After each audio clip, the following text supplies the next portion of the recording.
Red River 7 d'Anthony Ryan. À la croisée de la mémoire dans la peau et de The Last of Us, un thriller post-apocalyptique glaçant, par l'auteur best-seller de Bloodsong et l'Alliance de Fer.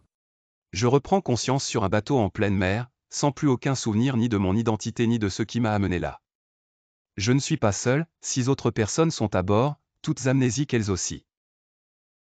Aucun d'entre nous ne se rappelle de notre propre nom, nous avons des cicatrices d'intervention chirurgicale récentes, et le nom d'un écrivain célèbre tatoué sur la peau.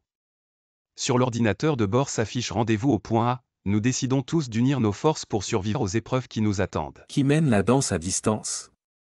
Pourquoi leurs souvenirs ont-ils été éradiqués? Et surtout, quels sont ces cris qui viennent jusqu'à eux à travers le brouillard?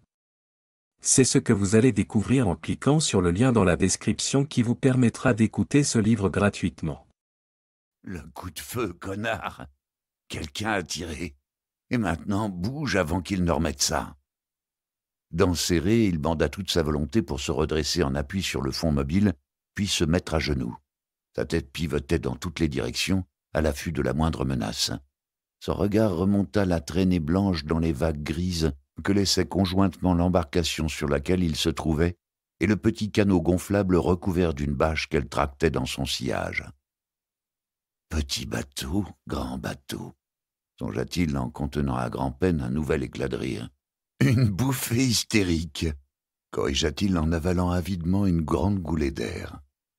Ce qu'il découvrit alors sur sa droite dissipa instantanément toute trace d'humour en lui. Le corps était affalé contre une cloison à la peinture gris foncé, fraîchement souillée par une gerbe rouge et noire jaillie du crâne de l'homme mort.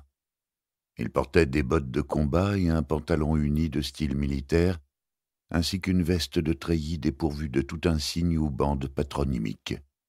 Sa tête roula sur un côté, exposant un visage étranger, même si le récent passage d'une balle tirée sous le menton en direction du sommet du crâne ne contribuait guère à rendre ses traits reconnaissables.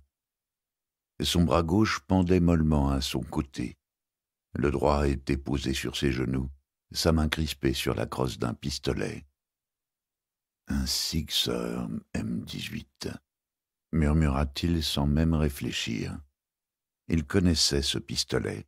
Il savait que c'était l'arme en dotation dans l'armée américaine, chargée de 17 coups, portée pratique de 50 mètres.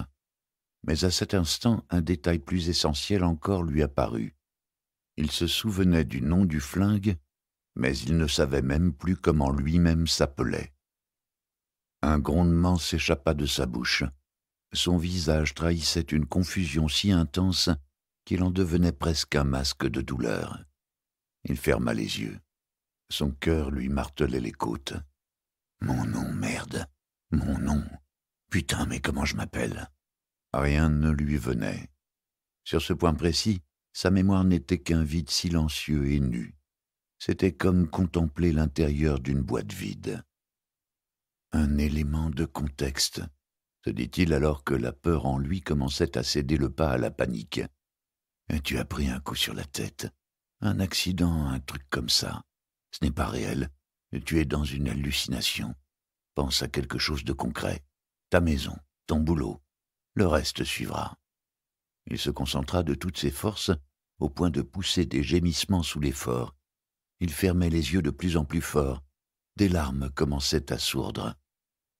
Une maison? Rien. Un travail? Rien. Une femme? Une maîtresse? Rien. Une mère? Un père? Une sœur? Un frère? Toujours rien. Des milliers d'étoiles scintillaient dans les ténèbres derrière ses paupières closes, mais elle refusait obstinément de former quoi que ce soit qu'il reconnaisse. Pas le moindre visage, pas même un nom. Des endroits. Un tremblement irrépressible s'emparait de lui. Un endroit, n'importe lequel. Poughkeepsie, hein? Mais putain, pourquoi Poughkeepsie? Connaissait-il cette ville? En était-il originaire?